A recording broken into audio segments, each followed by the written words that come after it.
Pentakosta itu secara arti adalah ke-50 atau juga bisa disebut sebagai hari ke-50 setelah Paskah. Nah, ini sudah dikenal dari orang-orang Israel di zaman Perjanjian Lama, sudah mengenal hal ini. Jadi Paskah itu adalah ketika orang Israel ini keluar dari Mesir, kemudian hari raya Pentakosta ini dikenal pada saat itu sebagai hari raya 7 minggu. Dalam Perjanjian Baru, Pentakosta itu adalah ketika Roh Kudus dicurahkan. Roh Kudus itu sudah dijanjikan dan Yesus sendiri berkata kepada para rasul di dalam Kisah Rasul pasal yang pertama, melarang mereka untuk meninggalkan Yerusalem, sebaliknya mereka harus tinggal dulu di Yerusalem menantikan janji Bapa. Dan kemudian itu tergenapi di dalam Kisah Rasul pasal yang kedua, di mana di situ diceritakan semua orang percaya berkumpul, dan kemudian ketika mereka berkumpul ini tiba-tiba ada suara seperti tiupan angin keras, dan kemudian disertai juga ada lidah-lidah api yang juga hinggap atas mereka. Dan setelah itu mereka mengucapkan bahasa-bahasa lain yang diberikan oleh Roh Kudus kepada mereka saat itu.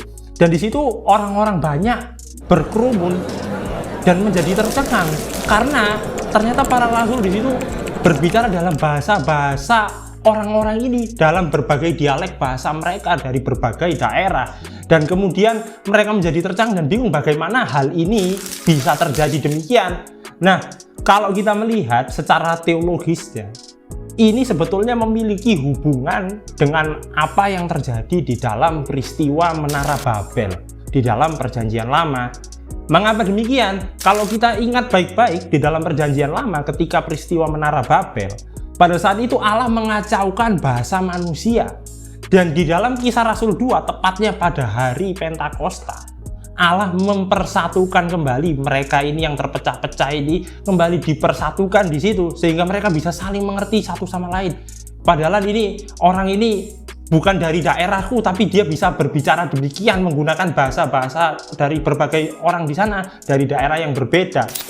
Nah, di sini ada suatu catatan dari Bapak Gereja Agustinus dari Hippo, dia dari abad keempat sampai dengan abad yang kelima, yang mana di dalam tulisannya dia menyatakan bahwa memang perlu adanya tanda dari Roh Kudus dalam berbagai bahasa itu. Sebagaimana karena itu menunjukkan bahwa Injil itu memang harus diberitakan melalui semua bahasa ke seluruh bumi. Nah, dengan demikian maka hari Pentakosta itu sendiri mengingatkan kita sebagai orang percaya untuk kita ini harus terus memberitakan Injil. Nah, gimana kalau menurut kalian sendiri tentang Pentakosta itu? Share di kolom komentar ya. Setelah kita mendengarkan penjelasan mengenai Pentakosta, saya mengundang untuk semuanya dapat hadir dalam doa 9 hari menuju Pentakosta yang akan dilaksanakan pada tanggal 10 sampai 18 Mei 2024 di GBI Narwastu Mujizat. Sampai jumpa dan Tuhan Yesus memberkati.